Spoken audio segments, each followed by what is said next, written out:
জাতীয় পার্টি থেকে আমরা জাতীয়বাদী দল বিএনপিকে যোগদান করছি। জাতীয়তাবাদী পরিবারে আজকে প্রায় 6 শতাধিকের মতো তাদের সমর্থক নেতাকর্মী এখানে তারা আমাদের দলের সাথে কাজ করবে। এখানে আমাদের জাতীয় পার্টি থেকে বিএনপির প্রতি আস্থা রেখে, বিএনপি জাতীয়তাবাদী দলের প্রতি তারা আস্থা বিশ্বাস রেখে তারা আজকে আমাদের সাথে কথা বলেছেন এবং এই দলের সাথে তারা কাজ করার ইচ্ছা পোষণ করেছেন এবং এই দলে তারা যোগদান করেছেন। বলতে গেলে সেরকমই আমরাও তাদেরকে অভিনন্দন জানিয়েছি এবং জাতীয়তাবাদী পরিবারে আজকে প্রায় 6 শতাধিকের মতো তাদের সমর্থক নেতাকর্মী এখানে তারা আমাদের দলের সাথে কাজ করবে সেভাবেই তারা আস্থা রেখে আমাদের কাছে এসেছে, তারা কথা বলেছে এবং আমরা জাতীয়তাবাদী পরিবারের সদস্য হিসাবে তাদেরকে অভিনন্দন জানিয়েছি এবং গ্রহণ করে নিয়েছি।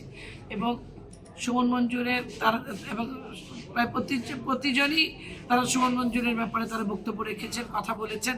তাদের বিবেচনায় মনে হয়েছে যে এই মাটির সন্তান হিসেবে সুমন মঞ্জুর আগামী দিনের রাজনীতির জন্য, আগামী দিনের ভান্ডারির জন্য একজন উপযুক্ত তাদের প্রতিনিধি বা তাদের লোক হিসাবে তারা কাজ করতে পারবে, এরকম একটি তারা তাদের বক্তব্যের ভিতরে তাদের কথা তারা ফুটিয়ে তুলেছেন।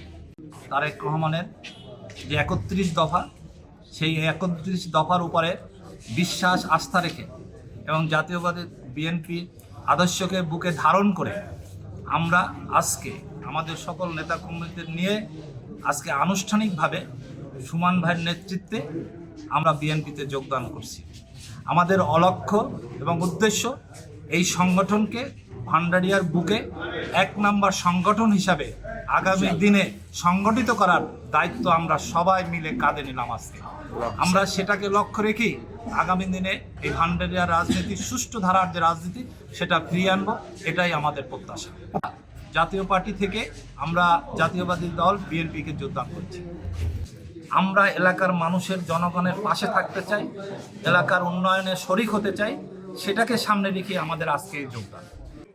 আমি মনে করি আমরা যারা আজকে যোগদান করছি এবং যারা আমাদের সাথে বিএনপির সহযোদ্ধারা আছে, এটা আমাদের জন্য আজকে থেকে, এই মুহূর্ত থেকে একটি চ্যালেঞ্জ এবং এই চ্যালেঞ্জ গ্রহণ করে আমরা রাজনীতিতে ধানের শীষকে বিজয় করবো, এটাই আমাদের প্রত্যাশা।